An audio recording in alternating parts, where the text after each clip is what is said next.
GOC second part we are studying today. First part you watch the video. Yes, ma'am. Now second, classification of organic compounds. Organic compounds broadly classified into two types, aliphatic and aromatic weight. Classification of organic compound: open chain or acyclic compound and closed chain or cyclic compound. Then these closed chain or cyclic compounds are classified into two types, homocyclic and heterocyclic. Homocyclic are classified into again two, alicyclic, aromatic, and heterocyclic, alicyclic and aromatic. See, homocyclic and heterocyclic both are classified into two, alicyclic and aromatic. Aromatic classified again into two, benzoid and non-benzoid. Okay. Now one by one we see. What is aliphatic? Aliphatic का मतलब होता है open chain compound, जिसमें branching नहीं होता, sorry long chain होता है, ring form नहीं होता है, ओपन रहता है, आप कहीं से भी उसको और कार्बन एटम को अटैच कर सकते हो। जैसे यहाँ पे दिखाया है सी सी सी सिंगल बॉन्ड या डबल बॉन्ड ट्रिपल बॉन्ड भी हो सकता है, बट ये ओपन चेन रहता है और long chain of carbon atom, such compounds are called aliphatic open chain compounds. Branching हो सकता है long chain of carbon atom, but कैसी है वो, ओपन चेन है। एरोमेटिक, साइक्लिक और क्लोज चेन कंपाउंड जिनका first and the last carbon atom वो एक दूसरे को कैसे हैं अटैच होते हैं। Classification based on structure. Structure पे बेसिस पे हम किसी भी ऑर्गेनिक कंपाउंड को या हाइड्रोकार्बन को, हाइड्रोजन एंड कार्बन, ऐसे कंपाउंड जिनमें हाइड्रोजन और कार्बन होते हैं उनको हम बोलते हैं हाइड्रोकार्बन।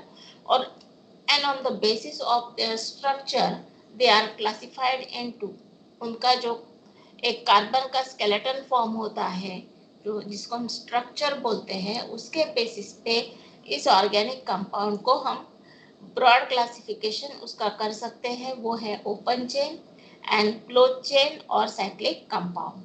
अब ओपन चेन और साइक्लिक कंपाउंड ये क्या होते हैं, जैसे यहाँ पे दिखा है आपको प्रोपेन CH3 CH2 CH3, यहाँ पे एक कार्बन चेन दिख रहा है, then one butane is there, यहाँ ब्रांचिंग भी है।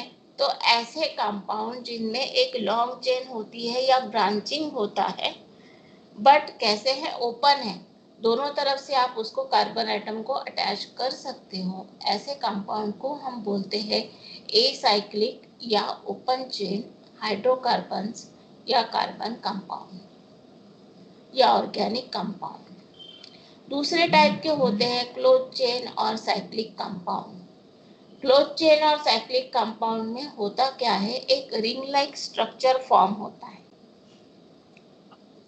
यहाँ पे देखो साइक्लोप्रोपेन, यहाँ एक रिंग फॉर्म हुई है, या फिर इसको हम इस तरह से एक रिंग लाइक स्ट्रक्चर होता है जिसको हम बोलते हैं साइक्लिक कंपाउंड। एक साइकिल फॉर्म हो रही है, कंप्लीट कार्बन चेन यहाँ पे कंप्लीट हो रहा है,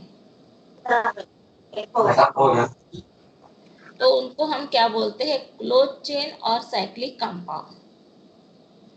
इसमें मॉलिक्यूल्स जो होते हैं मोर देन वन हो सकते हैं, बट अब ये साइकिल जैसा स्ट्रक्चर या जिसमें क्लोज कार्बन चेन फॉर्म हो रही है, ये दो टाइप के होते हैं। ये होते हैं आपके होमोसाइक्लिक या carbocyclic. Now it is very easy to understand homocyclic. Cyclic मतलब जिसमें क्लोज चेन होती है, होमो का मतलब यहाँ पे रिप्रेजेंट कर रहा है आपका कार्बन एटम, जिसमें कार्बन एटम का एक क्लोज चेन रहेगा, उस कंपाउंड को हम बोलेंगे होमोसाइक्लिक ऑर्गेनिक कंपाउंड या कार्बन कंपाउंड, या फिर उसको बोला जाता है कार्बोसाइक्लिक कंपाउंड। क्या ये समझ में आया?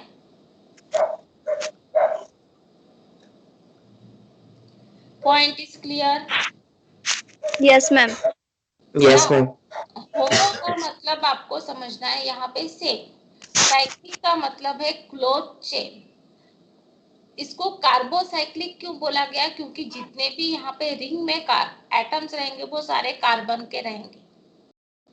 When the ring Yes, ma'am. consists of atoms of carbon, then उनको हम बोलते हैं कार्बोसाइक्लिक या होमोसाइक्लिक कंपाउंड्स। कार्बोसाइक्लिक कंपाउंड्स दो टाइप के होते हैं, वो कौन से हैं? तो alicyclic compound and aromatic compound. तो एलिसाइक्लिक कंपाउंड्स, इसमें 3 और मोर कार्बन एटम्स प्रेजेंट, इसमें 3 से ज्यादा। यहाँ पे देखो ये साइक्लो, उसको नाम भी देते हैं तो साइक्लो बोला जाता है, उसके स्टार्टिंग में लगाते हैं साइक्लो।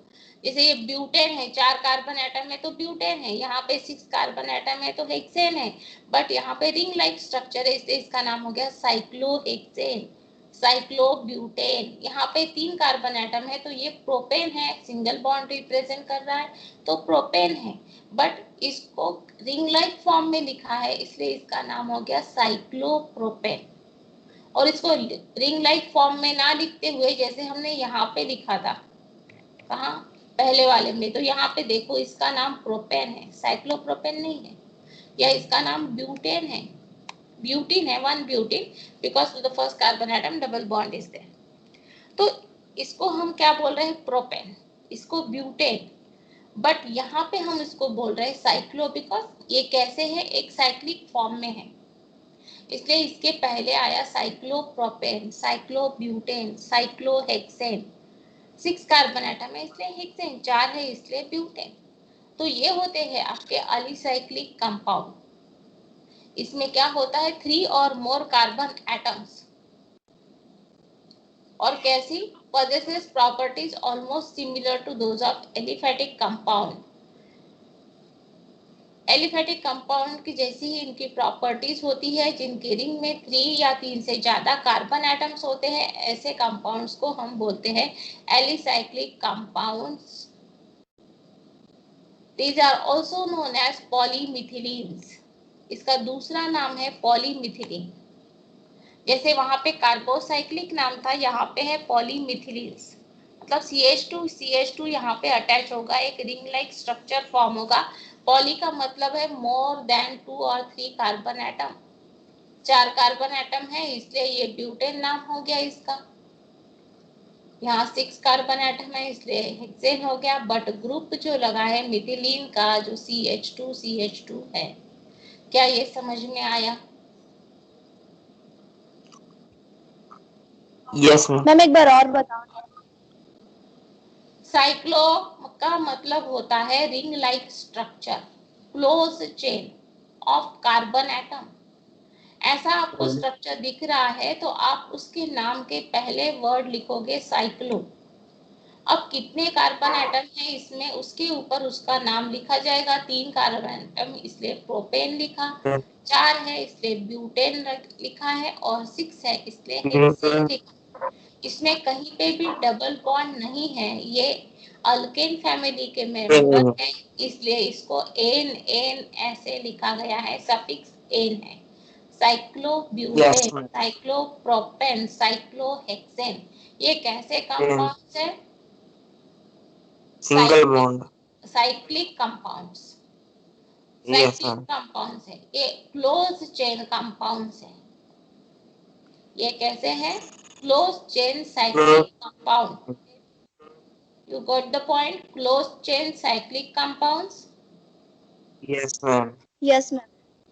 अब क्लोज चेन साइक्लिक कंपाउंड का हम पहला पार्ट पढ़ रहे हैं, वो होमोसाइक्लिक या कार्बोसाइक्लिक। तो होमो का मतलब होता है सेम, तो जिस कार्बन रिंग में या एक रिंग कंपाउंड में कार्बन एटम ही अटैच है तो उसको हम बोलेंगे होमोसाइक्लिक क्लोज चेन कंपाउंड्स। तो होमोसाइक्लिक क्यों बोला गया? क्योंकि यहाँ पे हर एंड पे देखोगे तो इस रिंग पे सारे कार्बन एटम है, इस रिंग पे भी कार्बन एटम है, और इस रिंग पे भी सारे कार्बन एटम है, मतलब पूरे रिंग पे कार्बन एटम यदि है तो वो हो गया आपका homocyclic close chain compound.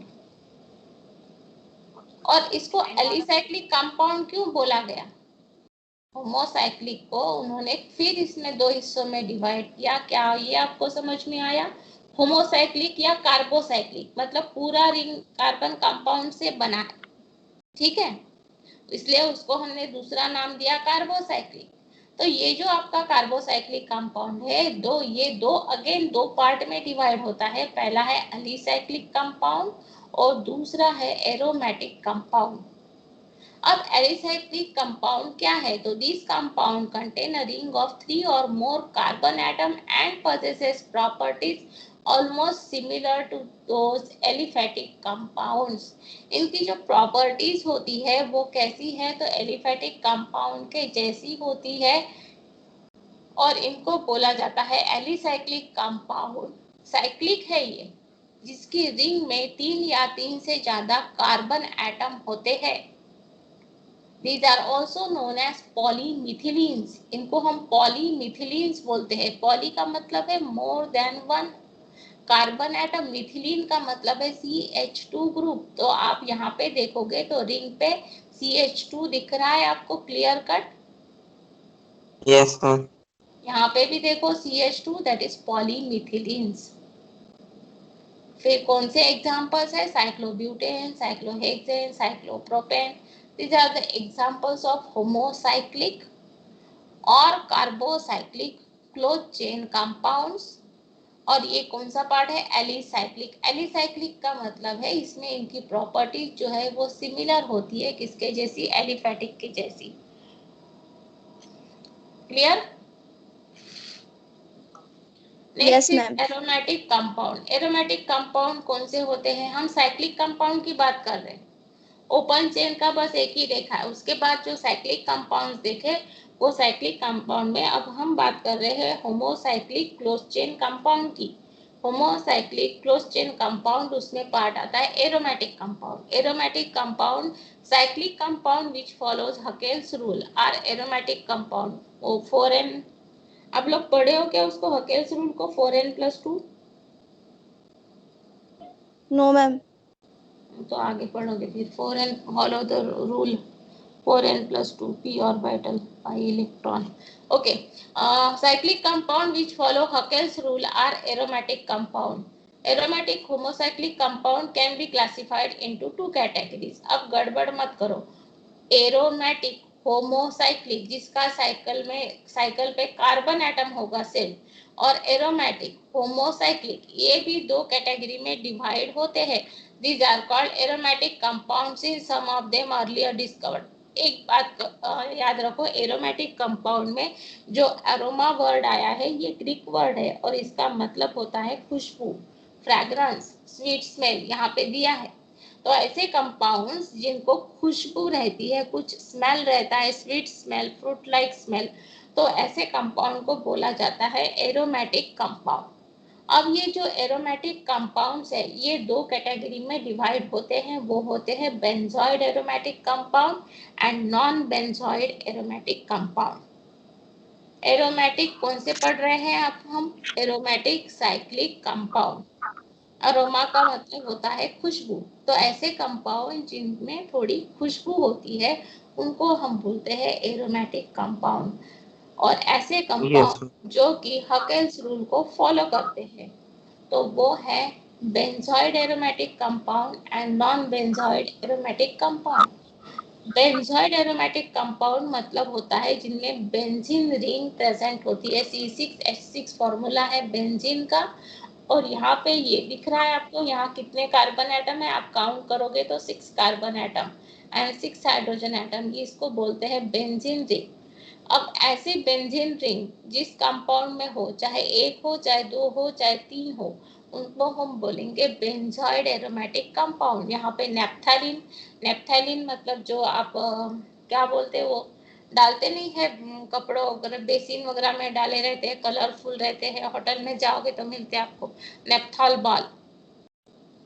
Ma'am डामर गोली बोलते हैं। हाँ, डामर गोली, वो नेप्थालीन।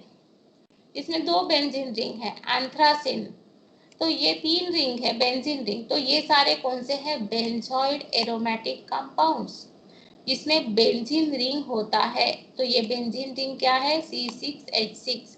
6 कार्बन एटम की एक रिंग जिसको हम बोलते हैं बेंजीन रिंग। और ये साइक्लिक कंपाउंड है क्योंकि यहाँ पे पूरे कार्बन एटम है साइकिल पे, इसलिए हमने इसको क्या बोला है, होमोसाइक्लिक बेंजोइड एरोमेटिक कंपाउंड। अब यहाँ पे 2 benzene ring, naphthalene 3 benzene ring है, तो anthracene non benzoate aromatic compound. तो इनमें बेंजीन रिंग नहीं रहेगी। यहाँ पे आप काउंट करोगे तो ये कितने हैं, 7 या 8 होंगे। 7 है शायद, 7 कार्बन एटम है ना, ये काउंट करो तो हर एक यहाँ पे 1 2 3 4 5 6 ये 7, तो ये 7 कार्बन एटम है यहाँ पे। मतलब 6 कार्बन एटम नहीं रहेंगे रिंग में, 6 से ज्यादा कार्बन एटम रहते हैं। तो अब हम उसको क्या बोलते हैं, non benzoate aromatic compound. Example tropolone दिया है, अजोलिन दिया है। यहाँ पे काउंट करोगे तो यहाँ 5 है, यहाँ कितने हैं, 7 है। तो इस तरह से जिनमें बेंजीन रिंग नहीं रहेगी, बेंजीन रिंग के अलावा दूसरा कुछ रहेगा, 7 कार्बन एटम 5 कार्बन एटम, तो वो यदि उस कंपाउंड में दिख रहे हैं तो उनको हम बोलेंगे non benzoate aromatic compound. But कैसे, होमोसाइक्लिक, सबके रिंग पे कौन सा एटम है, carbon. Homocyclic non benzoate aromatic compound, इसमें कोई doubt? No ma'am. No, ma'am. Next है हेटेरोसाइक्लिक। हेटेरो का मतलब होता है अदर देन कार्बन। होमो में कितने थे, कार्बोसाइक्लिक नाम ही था उसका, तो कार्बन एटम पूरे रिंग पे आपको दिख रहे थे। यहाँ पे कार्बन के अलावा और भी कोई एटम यहाँ पे दिखने को मिलेंगे, ऐसे कंपाउंड को हम बोलते हैं हेटेरोसाइक्लिक कंपाउंड। कम यस से मैम। कम एक हेटेरो एटम होना चाहिए अदर देन कार्बन। में भी सल्फर होगा, नाइट्रोजन होगा, ऑक्सीजन होगा, तो वो रिंग को अटैच है। बट वो कैसा है, अदर देन कार्बन, इसलिए इसको हम बोलते हैं हेटेरोसाइक्लिक कंपाउंड। यहाँ पे देखो, यहाँ पे कार्बन के अलावा यहाँ ऑक्सीजन दिख रहा है आपको अटैच, यहाँ ऑक्सीजन अटैच है, ऑक्सीडेन है, ये ऑक्सीटेन है, देन पायरोलिडीन, टेट्राहाइड्रोफ्यूरॉन। तो यहाँ पे आपको दिख रहा है ये ऑक्सीजन एटम अटैच है, यहाँ पे नाइट्रोजन अटैच है। तो कार्बन के अलावा at least 1 atom other than carbon if present in the ring, such type of compound we call heterocyclic compound. Just like homocyclic compound, heterocyclic compounds are also classified as alicyclic heterocyclic compound and aromatic heterocyclic compound. जैसे हमने homocyclic में देखा था कि उसके 2 classification होते हैं, एक होता है एलिसाइक्लिक होमोसाइक्लिक कंपाउंड और दूसरा था एरोमेटिक होमोसाइक्लिक कंपाउंड। तो यहाँ पे भी वैसे ही सेम है, एलिसाइक्लिक हेटेरोसाइक्लिक, सब में कार्बन के अलावा एक एटम क्या है, अलग है, यहाँ ऑक्सीजन है, यहाँ नाइट्रोजन है, यहाँ ऑक्सीजन है। तो ऐसे कंपाउंड को हम बोलते हैं alicyclic heterocyclic compound. At least 1 hetero atom in the ring, उसको हम बोलते हैं एलिसाइक्लिक हेटेरोसाइक्लिक कंपाउंड। हेटेरो का मतलब होता है डिफरेंट, साइकिल का मतलब है cyclic compound, ring like structure form कर रहा है वो कंपाउंड, बस उस रिंग में कार्बन के अलावा एक कोई दूसरा नया एटम अटैच है। Aromatic heterocyclic compound alicyclic heterocyclic compound से कैसे डिफरेंट है, तो aromatic compound containing at least 1 hetero atom in the ring, heterocyclic compound, यहाँ पे भी क्या है, इनको अरोमा रहेगा, खुशबू रहेगी। ये ऑक्सीलिन, ऑक्सीटेन, पायरिलोडीन, टेट्राहाइड्रोफ्यूरॉन, इनको खुशबू नहीं रहती है, थोड़े इनकी प्रॉपर्टीज डिफरेंट रहती है, एलिफेटिक कंपाउंड के जैसी इनकी प्रॉपर्टीज रहती है। बट एरोमेटिक कंपाउंड, ये जो फ्यूरॉन है, पायरोल है, थायोफिन है, प्यूरिन है, इनको क्या है कि अरोमा रहता है। और इनके भी कार्बन रिंग या क्लोज रिंग में एक एटम जो है वो कैसा है, डिफरेंट है, नाइट्रोजन है, सल्फर है, यहाँ पे नाइट्रोजन है, 2 रिंग है कार्बन की, बट एक कैसा है, इसमें एक जगह पे कार्बन की जगह अटैच है नाइट्रोजन, यहाँ कार्बन की जगह सल्फर है, यहाँ नाइट्रोजन है, यहाँ ऑक्सीजन है, इसीलिए हमने इसको क्या बोला है, हेटेरोसाइक्लिक। ये खुशबू देते हैं, एरोमेटिक कंपाउंड, इसके अलावा और सारी प्रॉपर्टीज होती है, बर्न विद सूटी फ्लेम, नॉन सूटी फ्लेम, बहुत सारी आप आगे पढ़ोगे। उसके बाद आता है कि classification based on functional group. तो फंक्शनल ग्रुप के बेसिस पे, ये तो स्ट्रक्चर के बेसिस पे हमने क्लासिफिकेशन किया था ऑर्गेनिक कंपाउंड का, और वो कैसे किया था? स्ट्रक्चर के बेसिस पे। चलिए, classification of organic compound based on structure. तो स्ट्रक्चर के बेसिस पे हमने किया था open chain compound and close chain compound, right? Close chain में हमने किया था homocyclic and heterocyclic. Clear? Yes, ma'am. Yes. अब होमोसाइक्लिक और हेटेरोसाइक्लिक में हमने अगेन दो डिवाइड किए थे, और वो थे alicyclic and aromatic. Clear? Yes, ma'am. अब हमने इसको देखा था, पहले हम चार्ट के चलते हैं वापस तो समझ में आ जाए।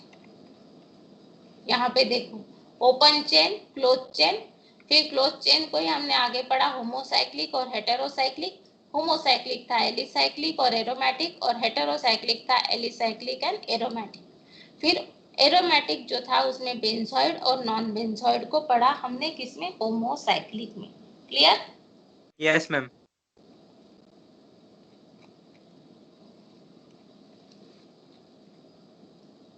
अब classification based on functional group.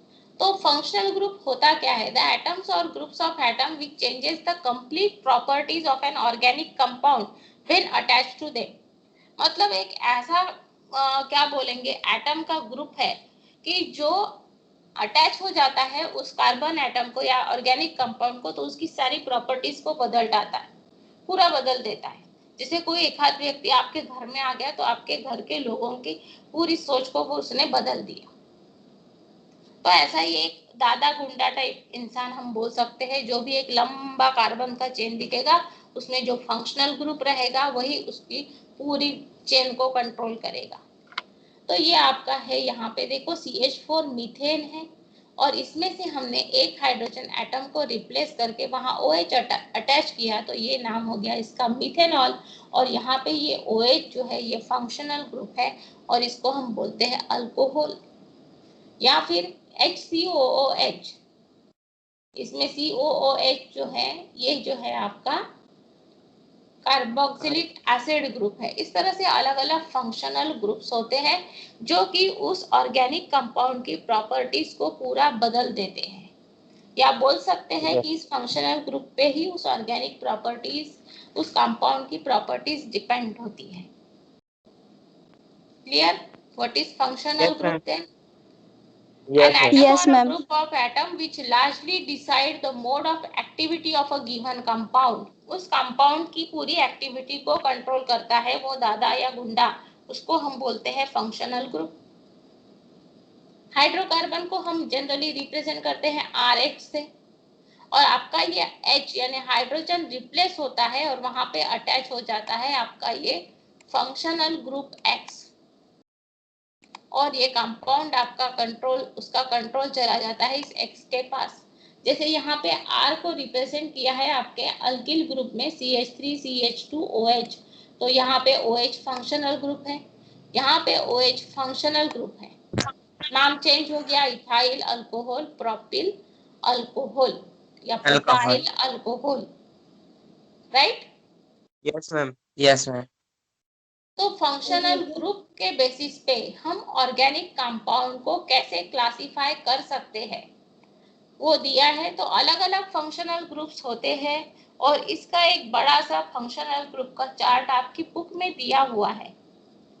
Nitroso, nitride, Amin, ketone, Easter, ether, बहुत सारे ऐसे फंक्शनल ग्रुप्स होते हैं जिसको हम नेक्स्ट चैप्टर जो आता है हाइड्रोकार्बन्स उसमें पढ़ते हैं। तो Yes, ये ma'am. ग्रुप की वजह से क्या होता है, इस ऑर्गेनिक कंपाउंड की पूरी प्रॉपर्टीज क्या हो जाती है, चेंज हो जाती है, या उसके पूरी एक्टिविटी, मोड ऑफ एक्टिविटी को वो कंट्रोल करता है, वो होता है आपका functional group. Clear? Yes, ma'am. Yes, now ma'am. What is, ये हम पढ़े क्या? Bond line representation, wait, classification based on functional group. तो इस तरह से फंक्शनल ग्रुप के बेसिस पे क्या होता है, हाइड्रोजन एटम को रिप्लेस करके वहां पे फंक्शनल ग्रुप अटैच हो जाता है। Now condense formula, structural representation of organic compound. अब यहाँ तक हमने क्लासिफिकेशन देखा, क्लासिफिकेशन बेस्ड ऑन स्ट्रक्चर या carbon skeleton, then classification based on functional group. अब हम चलते हैं उस ऑर्गेनिक कंपाउंड की स्ट्रक्चर की तरफ। तो उसका स्ट्रक्चरल रिप्रेजेंटेशन जो हम 9th में पढ़े थे हाइड्रोकार्बन चैप्टर में, कि कोई भी कंपाउंड का हम स्ट्रक्चरल फॉर्मूला ड्रॉ कर सकते हैं, नंबर ऑफ कार्बन एटम, और उसमें यदि सिंगल बॉन्ड है तो इस तरह से आप लिख सकते हो C4H10, ये आपका ब्यूटेन है, राइट? Yes, या ma'am. ये आपका इथेन है C2H4, यहाँ पे 2 कार्बन एटम है और यहाँ पे डबल बॉन्ड है तो इथीन हो गया, या अल्कीन फैमिली का मेंबर है तो इथीन है। इस तरह से आप किसी भी अल्केन, अल्कीन या अल्काइन का आपको फॉर्मूला दिया जाए तो आप उसका स्ट्रक्चर ड्रॉ कर सकते हो, राइट? Yes, ma'am. अब होता क्या है कि हर बार आपको बोला गया है कि एसिटिलीन रिएक्ट विद, तो एसिटिलीन का फॉर्मूला आप ड्रॉ करते रहोगे, या आपको अल्कीन कोई मेंबर दिया है, मीथेन है, इथीन है, प्रोपीन है, तो प्रोपीन का C3, फिर उसके बाद 3 कार्बन एटम, फिर उसको हाइड्रोजन एटम अटैच करोगे। ऐसे तो पॉसिबल नहीं है हर बार स्ट्रक्चर को ड्रॉ करना। तो हर बार स्ट्रक्चर को ड्रॉ ना करना पड़े इसके लिए हम इसको थोड़ा सा कंडेंस फॉर्म में लिखते हैं, जिसको कंडेंस फॉर्मूला बोला जाता है, जिसमें सिंगल बॉन्ड रिप्रेजेंट नहीं या बॉन्ड रिप्रेजेंट करने की जरूरत नहीं पड़ती है। जैसे CH3 Yes. CH2 CH2 CH3 ये आपका ब्यूटेन है C4H10, बट इस ब्यूटेन का यदि आप बॉन्ड नोटेशन जो है बीच वाला उसको ओमिट कर दो तो इस फॉर्म में भी आप लिख सकते हो, या इसको और कंडेंस फॉर्म में लिखना है तो CH3 CH2 ब्रैकेट के बाहर लिख दो 2 और CH3, तो ये आपका हो जाएगा Double bond. Yes. हाँ, यहाँ पे डबल बॉन्ड है CH2 double bond CH2 ethene है, या HC triple bond CH ethyne हो गया, CH3OH मीथेनॉल हो गया। यहाँ पे आपने बॉन्ड को रिप्रेजेंट नहीं किया, तो बॉन्ड को बिना Yes, ma'am. रिप्रेजेंट किए जब आप उसको लिखते हैं, जिस फॉर्म में लिखते हैं उसको हम बोलते हैं कंडेंस फॉर्मूला। मैम एक बार आप Yes, बताना ma'am. नंबर क्या है? यहाँ पे इतनी बार लिखा है CH3 उसके बाद CH2 तो इतनी बार लिखने की जरूरत नहीं है। आप इसको कंडेंस फॉर्म में लिखोगे तो लिखोगे CH3, उसके बाद कितनी बार CH2 है उतना लिखोगे CH2/7, और आखिरी फंक्शनल ग्रुप जो अटैच है इसको CHO अल्डिहाइड, उसको आप मेंशन करोगे। इस तरह से आप इतने बड़े फॉर्म में लिखने की जगह इस शॉर्ट फॉर्म में लिखते हो, ये शॉर्टकट वे है, that Yes, is ma'am. Condense formula, CS7. Right? Yes, ma'am. Yes. तो Yes, शॉर्ट ma'am. फॉर्म में लिखना है, कंडेंस करना है, उसको दबा के छोटा सा करना है, तो कंडेंस फॉर्मूला होता है एक रिप्रेजेंटेशन का किसी भी ऑर्गेनिक कंपाउंड के। एक स्ट्रक्चर होता है, दूसरा होता है कंडेंस फॉर्मूला। क्लियर? अब Yes, bond ma'am. Line representation या इसको बॉन्ड लाइन नोटेशन भी बोलते हैं। तो कार्बन और हाइड्रोजन एटम या ऑर्गेनिक कंपाउंड को एक जिगजैग लाइन से जब हम रिप्रेजेंट करते हैं, बॉन्ड लाइन नोटेशन, ये बॉन्ड लाइन होता है। ये दिख रहा है आपको, इसको bond line notation, zigzag line. और इसमें कोई फंक्शनल ग्रुप अटैच होता है तो उसको मेंशन किया जाता है। और एक चीज हमेशा याद रखना कि जो भी आपका बॉन्ड लाइन नोटेशन होता है उसमें टर्मिनल पोजीशन जो होती है वो हमेशा CH3 होता है, पहला वाला और आखिरी वाला कौन सा रहेगा? CH3।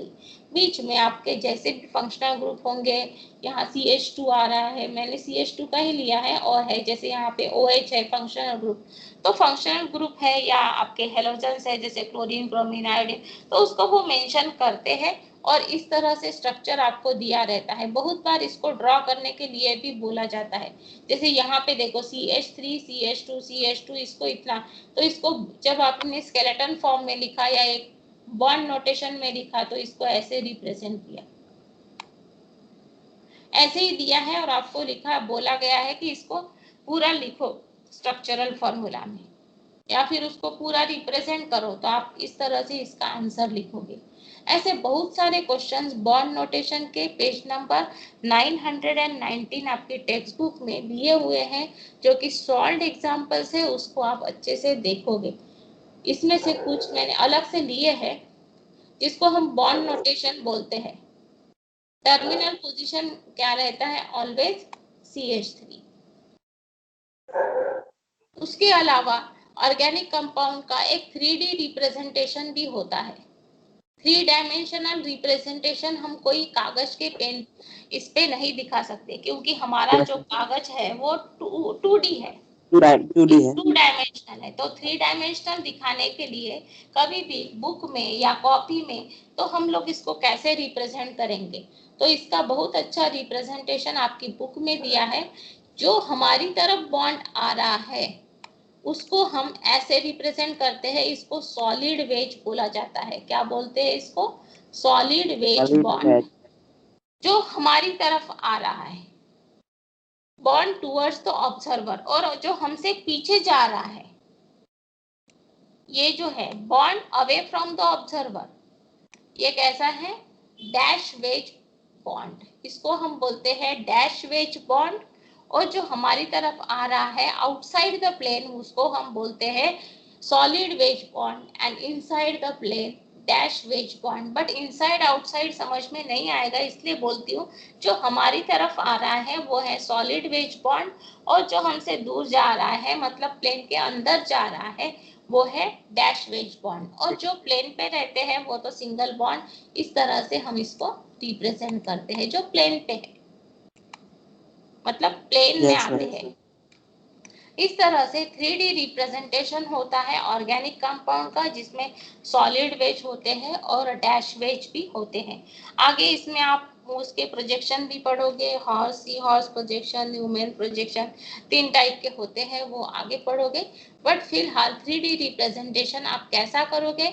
तो जो बॉन्ड हमारी तरफ आ रहा है इसको क्या करोगे? सॉलिड वेज से दिखाओगे, और जो हमसे दूर जा रहा है उसको क्या करोगे? उसको डैश वेज से दिखाओगे, जिसको dash wedge WEDGE dash wedge bond, जो हमसे दूर जा रहा है। तो इस तरह से हमने आज ऑर्गेनिक कंपाउंड का स्ट्रक्चर और क्लासिफिकेशन देखा।